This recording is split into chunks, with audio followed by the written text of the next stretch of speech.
Hey everyone, welcome back to Eyes on the Ball. This is episode 18. It's been a while. It's been a long while. I know I keep saying this shit, and I keep on saying this shit too. And I keep on repeating myself, dude. It sounds like like a hurricane where you keep on hearing the same fucking winds. Nothing's changing. I'm a chud. I'm a chud. You called me a fat chud? A stinky chud for not keeping up with promises? You got that. You got that.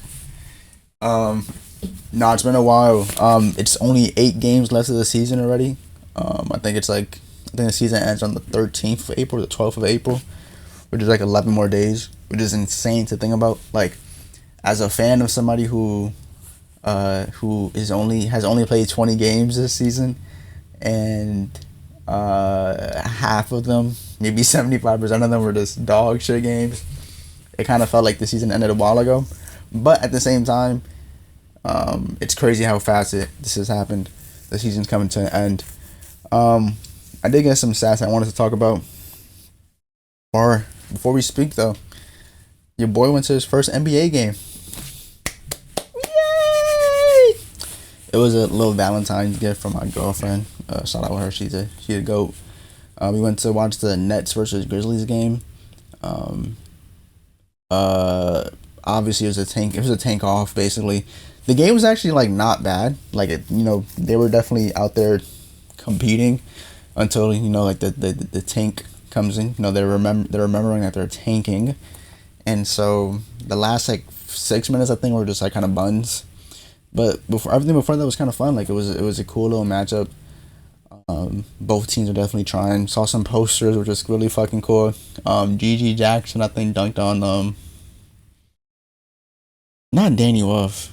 I don't know who he dunked on, but he dunked on someone, and then Daron Sharp fucking like obliterated GG, I think. But GG keep on trying, so that's cool as fuck from him to see that from him, especially recently, like he posted Wemby and then Wemby fucking went back and posted him, which was dope as fuck. That's real basketball shit, you know what I mean? Like that's what we watch basketball for, like those elite matchups where players are not scared to guard the other player.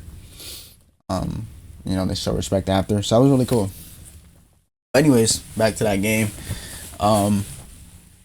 There was a lot more people there than I thought there would be. Again, like with a lineup full of like straight rookies, and like MPJ wasn't playing either. So it wasn't like there was like cool players to look out for, but it's very interesting to see such like an elite see so many people there, because like what that game showed me for sure was the fact that there's a difference between like social media fandom and local fandom, and it was just super cool seeing like all those people there supporting the Nets, being an actual like fan of the team, and it definitely opened my eyes to like how different it is compared to being just a social media fan, like because if you're a Nets fan, like, and the tickets are not that expensive either, like you just show up. You can fucking walk there if you want to take the bus there. Like that's like a pastime to go watch that team and then support them, and then you have pride for that team, like, and so that's kind of cool because it's different being like an actual fan online. Because I feel like when you're a fan online, like there's so much more analytical and anal about certain things. So it was just a super cool experience. The seats were nice. The lighting was like really fucking cool. Like I thought it'd be like a little bit more not shady, but like just to see like everything going on like in such high definition and shit, it was like crazy. Like it was just super cool. Like being that close to the players and stuff like that, it was really fucking fun. Before the game, we went to Shake Shack. It's a Shake Shack right next to the Barclays Center. We had a little burger that was good as fuck, and a little Oreo milkshake, good as fuck. And we had to hit it after. My girlfriend wanted cheese fries, so we got that after. But it was amazing. It was super cool. And if I'm honest, it's one of those things where it's like, damn, like if Job was traded to the Nets, that'd be fire. I'm low-key hoping for it. But or if the team just got better in general, and like that's a team to root for. That's a local team. Be super cool. But anyways, wrote some notes down as a catch up to what's going on and everything like that. Right now, the seedings. This is probably gonna go up tomorrow, so the seedings will probably change for some of these teams, and it's important that they do actually, because some of these teams are in like a are very much in the play-in slash playoff race. Um, but let me get to them. The East first. Detroit, they are 55-21, first seed of course, and it's Boston 50 and 25. Then Knicks 48-28, Cavs 47-29, and then this is where it kind of gets a lot closer for the rest of the teams. Hawks 43-33, Raptors 42-33, 76ers 41-34, Magic are 40-35, Heat 40-36, Hornets 40-36, and the last five teams that are all eliminated from playoffs are Bucks, Bulls, Nets, Wizards, and Pacers. Pacers only winning 17 of their games, which is like hilarious. But yeah, there's if you were hearing, the Hawks and Hornets are only there's only a 30 game win differential between them, and that's like 1, 2, 3, 4, 5, 6 teams there. So it's gonna be really interesting to see what happens. And I mean, the Cavs are 47. Like it's totally, I don't want to say it's totally possible, but it's not out the realm of possibility that the Hawks win. The Cavs go on a losing streak and the Hawks go up, and now they're secure in the fourth seed. You know, and the Hawks have been really good recently. I should have checked some stats for them too, honestly, because they were a team that really blew me away. With how like they traded Trae Young, and I mean they've been like elite, honestly. After the first like 1 to 2 weeks, I thought they were gonna be a team that was tanking, and I mean they're making a playoff push, which is like extraordinarily good. And you know you definitely get excited from it too, because you know that team has been a playing team for fucking forever, ever since it was introduced. So for this team to like kind of have a not locked in opportunity to like just actually be in the playoffs, no play-in immediately is kind of cool, and it's honestly really cool as well for Jalen Johnson, him being the player who is, you know, now kind of the face of the franchise, or face of the team, or the number one option at the very minimum to say. Nikhil Alexander Walker being an absolute impactful demon that he is for that team. It's very interesting. Like I really did not think that they'd be going like this far, but they haven't. They've been really good. Raptors are under them. I don't watch the Raptors too much, but I do know, of course, they're just like a team full of wings, basically. Like they're all versatile wings with like this great energy and shit like that. 76ers, they have Paul George finally came back from his little the drug suspension thing.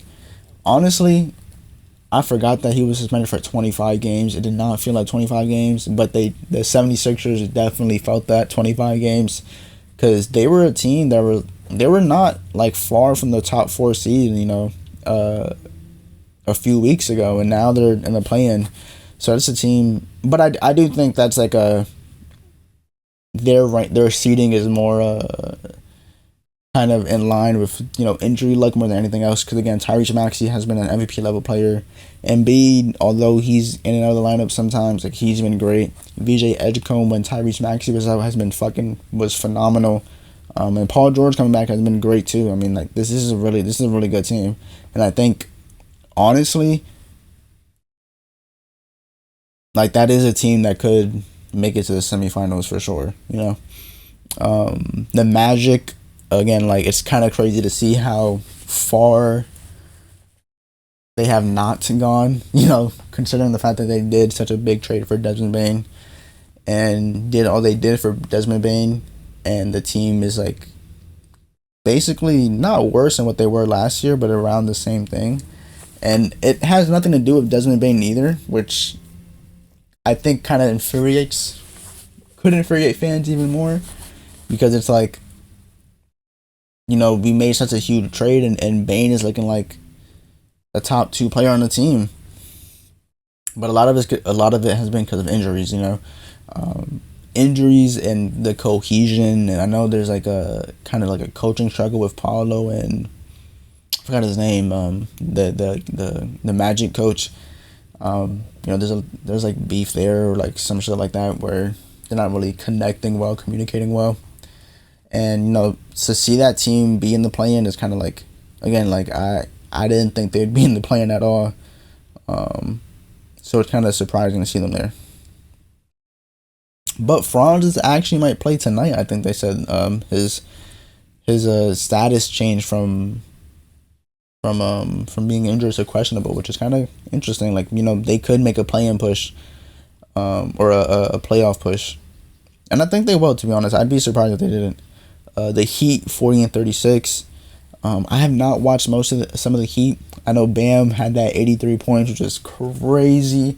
Anybody hating on it is just a hater. Like I feel like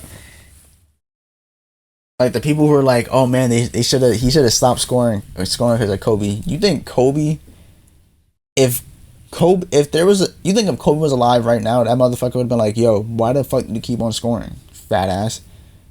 Like, you should have stopped. Like, I should have had that record. No, like, he would be pushing for players to fucking break that record. Records are supposed to be broken. So, I think people who hate it were, like, just out of their minds. But they're a team that's, I don't know. Because I feel like they've been in the play-in for so long that I really don't know how to, like, analyze that team. Sorry about that. But yeah, Miami has always been a team that's been in the play-in since it was introduced as well. So it's hard to kind of gauge and look at them and determine what it is. Again, Bam being the player that he is, obviously they have a good player in that, but I kind of just don't know the direction with them. Obviously, they are a team that we're interested in Ja, but I also do know that with Giannis being out for the rest of the season, hence why the Bucks are so low and him being injured and stuff like that too. That team could be a team next season that could look a lot different. Hornets after are 40-36, and the Hornets are such an interesting team to talk about because, like, this is a team that I've seen the advanced stats the past couple weeks where they've been like their starting lineup has been like one of the highest net rating lineups of all fucking time, and the team has been like top 10 in net rating. And they're still in like basically the worst team in the East in the play-in push in terms of seedings. So it's really interesting. Like it definitely goes to show how like defense matters. I don't know. I should have fucking checked this too. I'm such a chud for this. But I'm pretty sure their net rating is so high because their offense is off the charts. I think they're like a 140 offensive rating, but their defense is like pretty piss poor as well. Let me see if I can find it. But yeah, like that's a team that's like, again, it just goes to show like how much not that net rating doesn't matter, but more so like what it really actually kind of shows. What it actually shows. Let me see if I could find the I can't find the lineups, but let me see if I could. Let me just see what the lineup net rating is because I forgot. Miles Bridges. They have a 24.7 net rating because their offensive rating is 137. Their defensive rating is actually 113, which is not too bad, but it's definitely not the best. Yeah, it's definitely not the best, but yeah, it just goes to show net rating doesn't mean everything or how good that team is. But again, like that's a team that you definitely don't want to like. Whatever team they play, in that play-in match or that first and eighth matchup, if the Hornets make it to the eighth seed or they make the play-in push, that's gonna be a fun ass matchup. And then obviously again the last teams, I don't know their records for the East, but it's Bucks, Bulls, Nets, Wizards. Wizards obviously are gonna look kind of decent next year or look good next year. Very promising. Bulls being a team that's like finally out of the play-in is also super cool. Bucks, accepting that Giannis isn't playing anymore, even though he did want to play, but there's like no games left in the season. I had to drop him from my fantasy because I was like, I held on to him for like fucking 2-3 weeks when he wasn't coming back, so I was like, fuck it. And then that report came out that like, then I remember there's only a few games after the season. So I was like, fuck it, why even? Yeah, that was the East. Now it's the West. OKC 60-16. I guess. Spurs 57-18. Lakers 50-26, which is like low key crazy. Like, cause I think the beginning of like they're just a weird ass team. The Lakers are a weird ass team, and I know it's been talked about before too. The topic of like how they're like, a lot of advanced stats definitely don't like the team, or at least like mainly net rating, but like they've been great and they know how to finish games off, and obviously Luka has returned to like MVP level, and it's kind of fucking insane. I have his stats and I'll talk about it later, but yeah, Denver 48-28, Minnesota 46-29, Rockets same record 46-29, and then play-in race or play-in area, Suns 42-34, Clippers 39-37, Portland 39-38, Warriors 36-39. And then after that, the teams that are eliminated from playoffs are Grizz 25 wins, Pelicans 25, and Mavs 24. And then I didn't write the amount of wins the Jazz and the Kings had. Those are the last two teams. I didn't write them because they're like just so fucking far ahead from the other teams. But the Grizzlies, Pelicans, and Mavericks are all like, the Grizzlies and Pelicans have the same amount of wins, and the Mavericks have 24 wins. So it's like a 1 game difference. And that's basically the tank race right there. Like, I've been like in the group chat of my Grizzlies group chat, and everybody's just fucking hating on the Pelicans and the Mavs to make sure that they either, well, not even hating, they're like anti-hating. They're like, they want them to win so that we can like go lower. I don't know if that'll happen or not, but it is very interesting kind of seeing, being geeked over losing and shit. I'm definitely not a fan of tanking in terms of being a team that does it, because again, I went through it before the 23-24 season, so to do it again, kind of sucks, but it is kind of funny to experience it. The play-in race, again, the Suns, Clippers, Portland Warriors. The Warriors, I don't know what's gonna happen with them. We actually got a report today that Curry might play Sunday, which is nice because he's missed out since for almost a month and a half now, maybe more, which sucks because obviously the team could be in a much better spot right now if he was healthy. Like, I think honestly they would be like up 40 wins right now, maybe even higher. Portland, of course, they have like a 3-game separation from the Warriors. Portland and Clippers have the same record, or similar records, just one less or one more loss that Portland has. And then Suns 42-34. And again, obviously, the Suns and the Magic were like two teams are like completely flipped for me in terms of expectations going into the season, because again, I thought the Magic were going to be elite, Suns were going to be dog shit, and now it's like, even though they're kind of like not like, what is it? The Suns are 1, 2, 3, 4, 5, 6. They're the 7th seed, and the Magic are the 8th seed in the East, right? So it's not like that they're far off, but it is interesting to see it happen, because I would say the Suns are better than the Magic anyways. I think the Magic won against them the other days, which is interesting. But yeah, the Suns being an interesting team, or they're also a fun team too to watch. Like, I like watching that team, so that's cool. Minnesota being 46-29 is, I thought they would be lower, honestly, but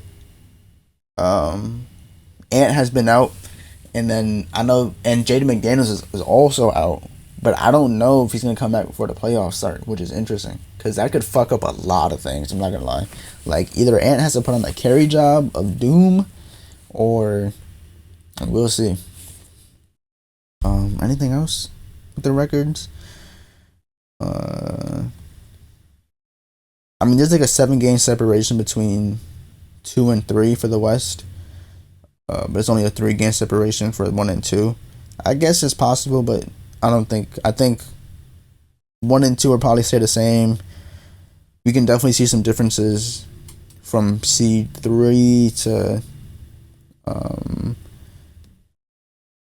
8, of course, or 10 for the West.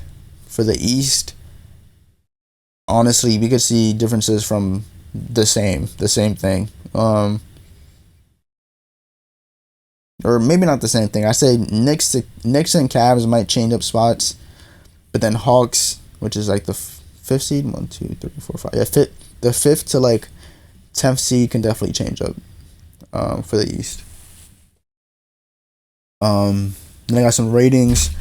Top 5 in offensive rating: Nuggets 120.7, Boston 119.2, Spurs 118.4, Knicks 118.4, and then Hornets 118.3. Spurs being that high in offensive rating is very interesting,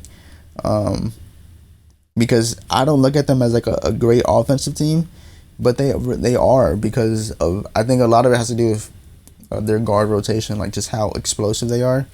I saw a tweet today with like the leaders in dry field goal percentage, and at number 1 is rookie Dylan Harper, above players like SGA, which is like, in Luka, which is like insane as a rookie.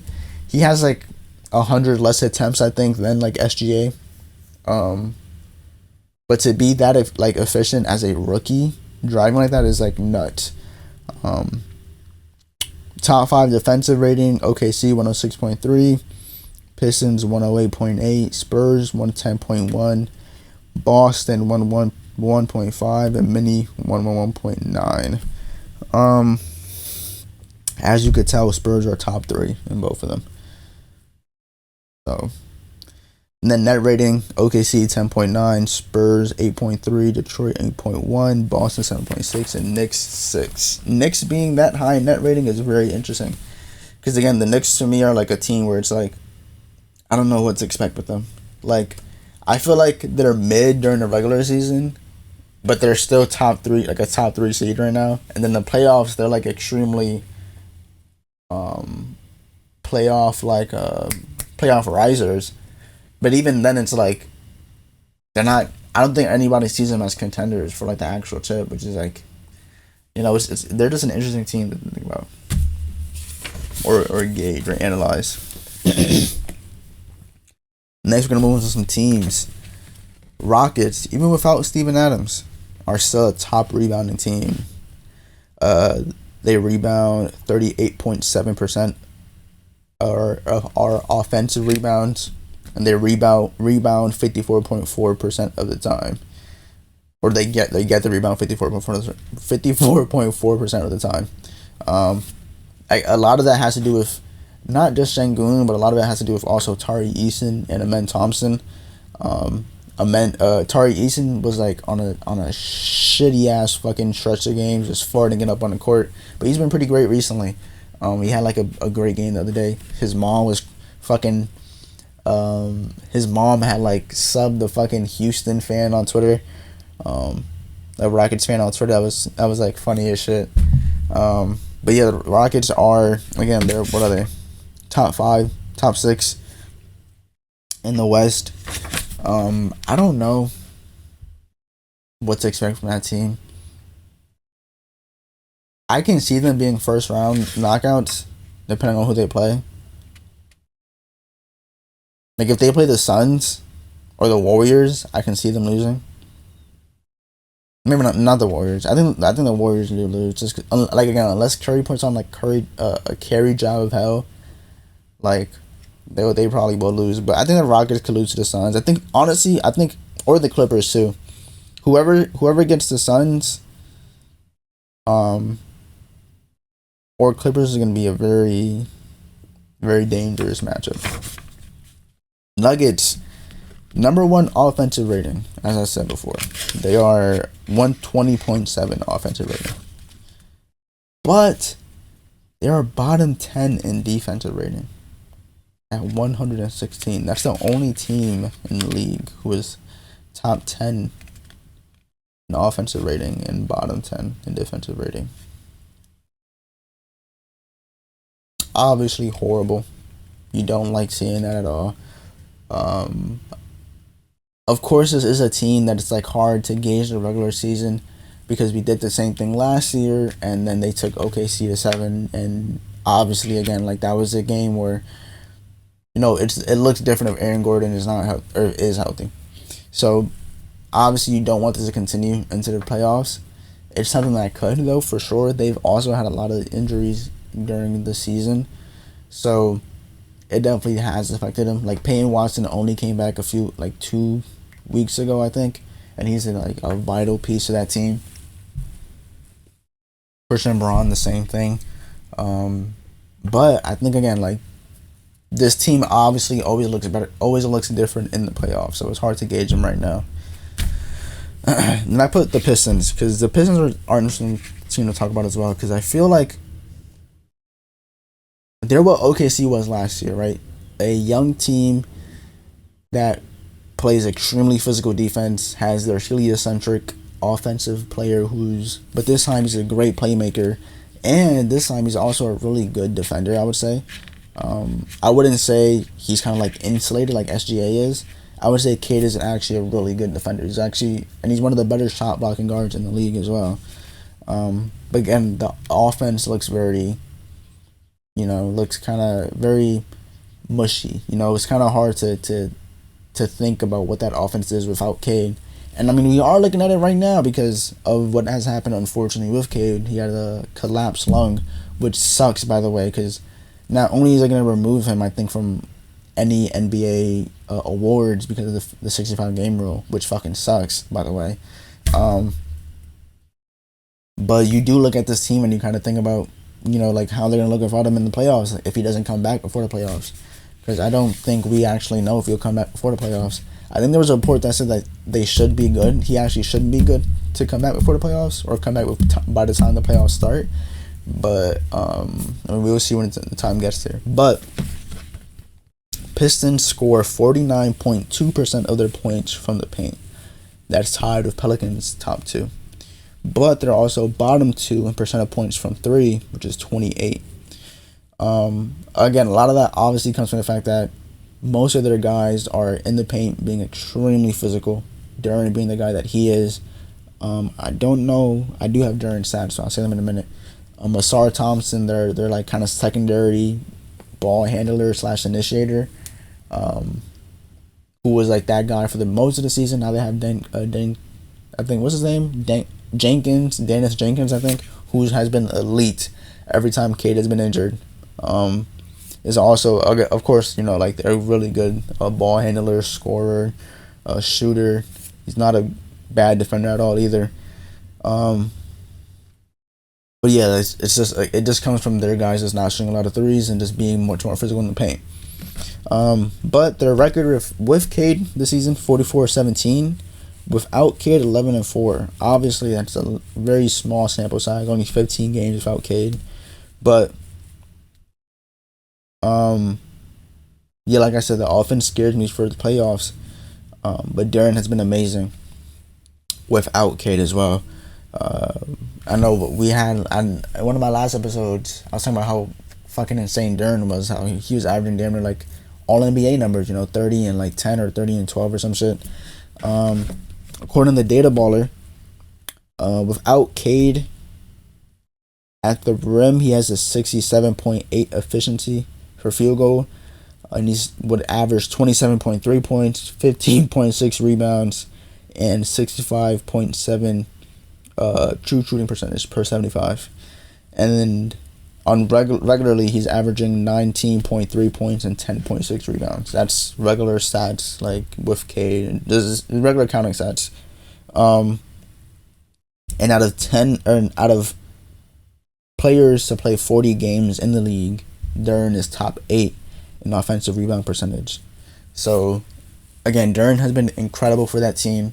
He has stepped up when it's needed, and even still now, I think he had like a 32-12 game last night or the night before, which is like, again, insane. Like, he's doing this as a big who just last year we thought was like you'd put a parlay on him, or you put some money on him for a double double, and it was a lock, but it wasn't always a lock. And now he's doing 30 and 10 off the like Shaq. So again, like, it's crazy to see him do that, and it is gonna be extremely essential when playoffs come. Obviously, though, we're gonna have to see how it is with Cade. Cade having his own deficiencies, like his turnover problem, and just efficiency problems in general. But again, like, this team, like, again, they went from one of the worst teams in the league last year to the top one in the East. So it could be like, you even if they lose in the first round, which would fucking sting, you definitely are still excited for the future of that team. Also, Cade adds around 47.7 points, like, just from his point creation and his assist creations, which is like insane. Another stat that I got: Suns for 16.9 turnovers, and 18% of their points actually come from turnovers. I think they were like top 5 in turnovers, in forcing turnovers.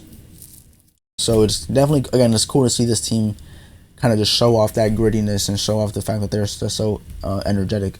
Gillespie, and Dylan Brooks just having this flair and fiery energy, and also Devin Booker being a kind of like amplifier for that kind of fiery energy as well.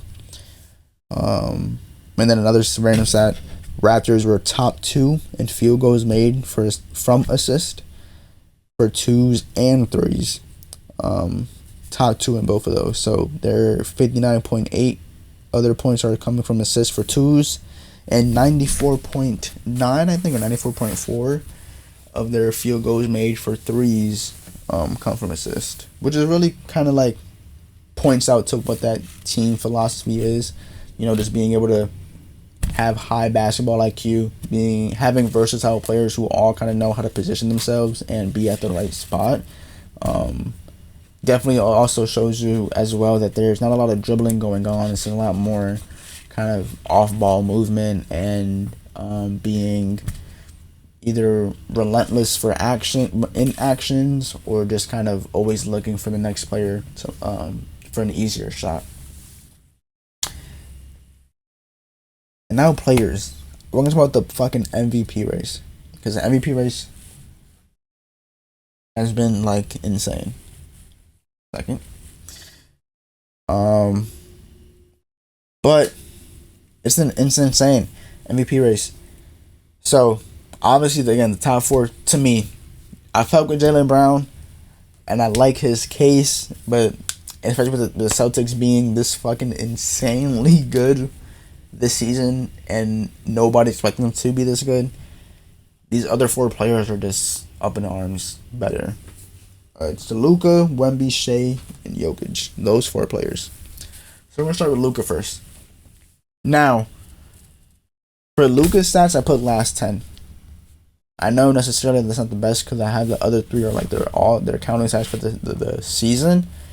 But I really want to put his last 10 because of the fact that it's very obvious that he is now playing at a level that he usually always plays at. And we're comfortable seeing from him. Of course, though, you're always gonna look at the season averages. But again, like, what he's been doing recently is fucking absurd. Luka in his last 10 is scoring 40.8 points, 7.5 assists, 7.9 rebounds on 63.2 true shooting percentage. I'm also averaging 2.5 steals a game and 13 threes attempted. What the fuck? Those are 2K numbers, dude. Those are literally 2K numbers. That's like a 6'6" demigod who can shoot this shit out, who can shoot the fuck out of the ball, shoot the leather off the fucking ball. And he's doing this naturally, just easily. And a lot of the things, the main reason, because he's always been a player that attempted a lot of threes. The main difference is the motherfucker's actually hitting them now. You know what I mean? And he looks a lot more swift. He looks a lot more not explosive, just a lot more agile in his shot attempt and his shot creation. A lot more confident, and just kind of scary, you know, because this is like definitely a player like this. Luka right now is a player who not only is an MVP level player, but this is looking like the Luka who took out OKC, you know, 2 years ago. And if not for taking out that team, nobody knows what could have happened. You know, OKC could have won that season. Who knows? He also has a 6.3 net rating, which is also really good because the net rating before the past 2 games were not the best, but he's been pretty great recently. Wemby, on the other hand, is a top 2. Sorry about that, guys. Anyways, Wemby, he is averaging 24.5 points, 3 assists, 11.4 rebounds. He is scoring on 61 true shooting percentage, which is especially as a fucking center who's like 9'2". But he's averaging 3 blocks a game, which is like fucking far and away from everybody else. He has a 2.6 DDPM, which is like basically a defensive daily plus minus, and he has a plus 16 point net rating, which is like insane. He brings the Spurs to a 106.6 defensive rating, which him being on the court single-handedly is doing that for the Spurs. And that's around the same defensive rating that OKC has. It's 0.3 difference. So, again, him being on the court, just being his length just creates this field of fuckery where players cannot score. Players are scared to score. And I get it. I would be too. I'd be fucking terrified. So, again, Wemby's MVP case, obviously a lot. It comes from him actually saying it out loud. I don't mind players being like, I feel like I deserve this award. Be confident. I'm tired of people acting like these players cannot be confident or these players have to be humble. Eat a fucking dick. What? I want my player to be confident. I want my player to be cocky in themselves. Or again, that's not to say they can't be humble. So they can still be humble. You know, respect the people before you, respect the players around you. It doesn't mean that they have to fucking, you know, suck everybody's fucking dick. Like, no, suck your own dick, dude. But no, honestly, again, I fuck with it a lot. And NBA Tracker, I think, kind of put him at number 1 for the MVP. They put him above Shea, which is hilarious. I'm not gonna lie, to actually see Shea, like, not to see Wemby above Shea after Wemby said it, after Wemby said like he should win MVP, was hilarious. I do think defense, the main argument he brought up was the defense, and I do agree with that. That should matter. I think honestly though, and I said it before last year, MVP should not be best player in the league. That is not what MVP means to me. It means the player that allows their team to be the most successful. That doesn't also always mean the best player on the team, because if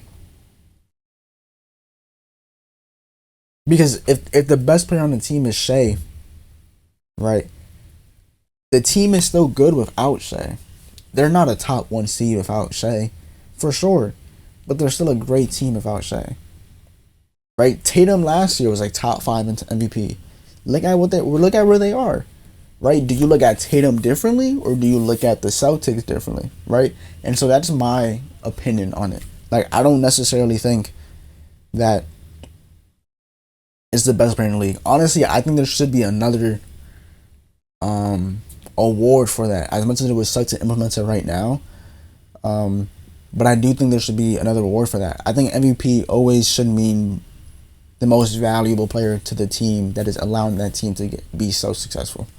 And I think Wemby, honestly, I do have Wemby. I would like Luka, because I think the Lakers without Luka is like a dog shit ass team. But I think with Wemby, I think what he's doing on the offensive side, while being such a freak on the offensive side as well, like he's just a freak on both sides. And I think he's the only player on this list to act. He's the only player in the league who is, he's the best defender in the league. And the fact that he's actually good all on offense, like I think he's the best two-way player in the league by a wide margin. Like it could be Giannis, but we know Giannis is injured, so and obviously he's not going to be in this MVP race anyways. But I think Wemby is by far the best two-way player in the league.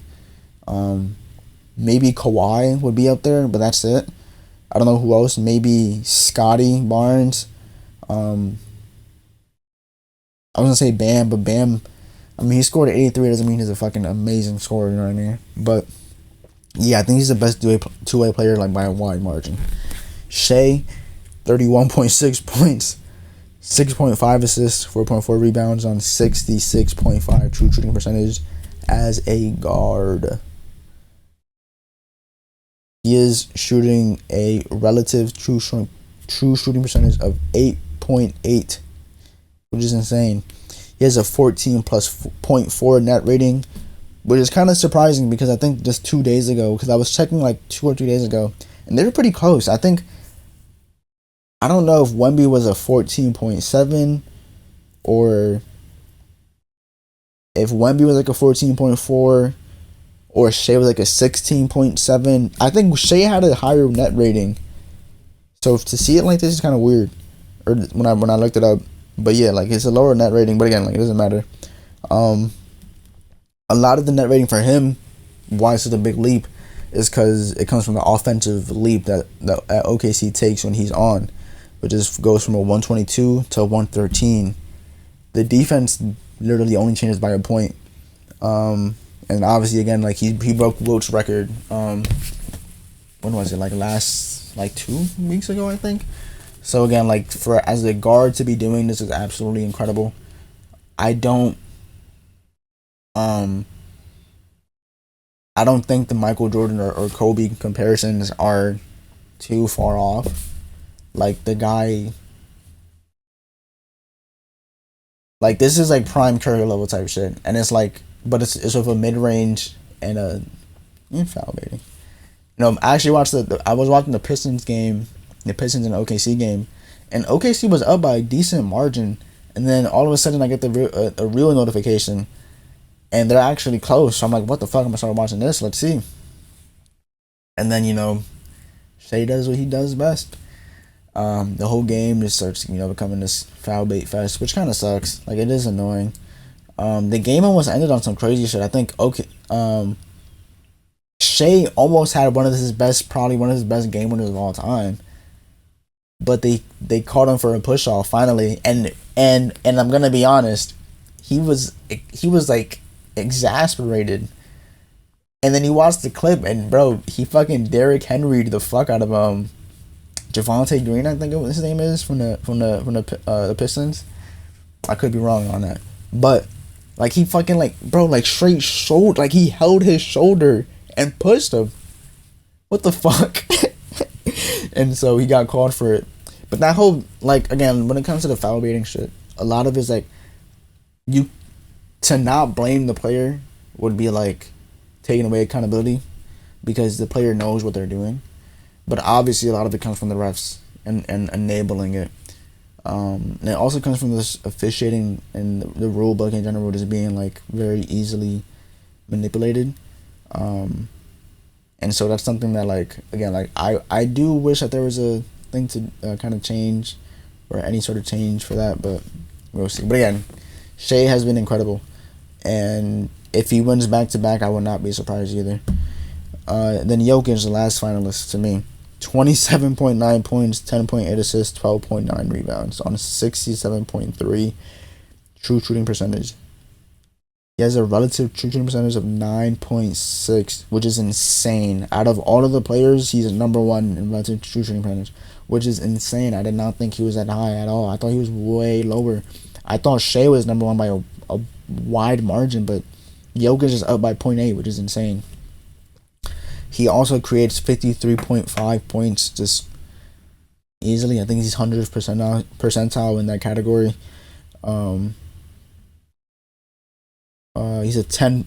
He's a plus 10.8 net rating, which is also surprising. I did not think he was that high. But again, a lot of it is offense. Like an extreme, like it's just offense because the defense is like when he's on the court is a 116, which is horrible. It's like the worst defense of all time. And so, yeah, um, I think it's the last. The one thing with Jokic is that I think he is such a point generator that obviously you do kind of accept the defensive deficiencies, but it's also like I mean the guy's averaging a triple double. You know, like he's like we're desensitized to that. Like that's again like Russ was doing. Like the last person doing was like Russ and Harden, and now we have a center doing this like easily. So again, like what I don't think honestly I don't think he's in the race as much as like having him on the list makes him out to be. Like I do honestly think it's between Wemby and Shea. I would like Luka to get it because I think obviously it's like I'm a narrative guy too. I'm not gonna lie, so Luka getting it would be fucking amazing. But any four of these guys getting it would be nuts. I would not be surprised if any four of them get it. I would be surprised if Wemby wins it because to give him is so like again, I'm not saying he does not deserve it. I am for it 100% of the way. I would just be surprised that people actually voted for him instead of Shea. But again, we can definitely see it. And then some other random player stats, only two of them. Kyle Filipowski in the last four, and I fucking drafted him in my fantasy because my fantasy has been dog shit because of these injuries. The last four, he's averaging 19.3 points, 8.8 rebounds, 66 true shooting percentage. And he's actually a player who actually I had my eye on because of the summer league because he looked pretty good in the summer league. And I think he's gonna be a pretty good piece for that Utah Jazz team coming up. Obviously with Keontae George being the guy that kind of like is like the number one option on that team most likely. You got to be a good screener as a center, and so Kyle Filipowski definitely has to work on his screening. But I mean, he has Nurkic to learn from, so it's definitely like can work out really well. And then Darius Garland, in his last 6 games, he's averaging 24.2 points, 7.2 assists on 73.2 true shooting percentage. Insanity. He's also shooting 54.9 from 3 while averaging 8.5 threes a game, which is like it definitely goes to show how crazy he is when he's healthy, and also goes to show how good he is when he's not playing with a player who is hogging the ball away from him all the time. But no, I'm like geeked as fuck to see him play like this. I'm very happy for him. And I mean again, like, you know, he plays for the Clippers, he plays with Kawhi, like he's not being asked to score like this, like he's just being asked to be like the ball handler who's gonna be able to be a great playmaker for the team, the engine for the team. And for him to shoot like this is like phenomenal. And I think again, like this team come playoff time is gonna be very, very interesting to see like who plays against them, because you know, I mean, because you know Derrick Jones Jr. is still on that team, and Derrick Jones Jr. has been one of the best shade defenders of all time. If they do, if they get 8, for example, so the Clippers get 8, so we'll see. You'll see for sure. That's gonna be a fun matchup. But playoffs are gonna be amazing this year. I think every matchup is gonna be incredible. I don't think there's gonna be one boring matchup unless like injuries happen. But yeah, we'll see, man. I'm excited as hell for the playoffs. Start really soon. And yeah, that's it for today's episode of Eyes on the Ball. I'm gonna try to get this in by tomorrow, which is Thursday morning. But the stats might change a little bit if you look it up. But again, I got this from today, so hopefully it's as accurate as possible. But anyways, hope you guys liked today's video. If you have anything to say, please comment it down below. I would love to hear what you guys have to say. But yeah, that's all. Peace, you guys. Have a good one.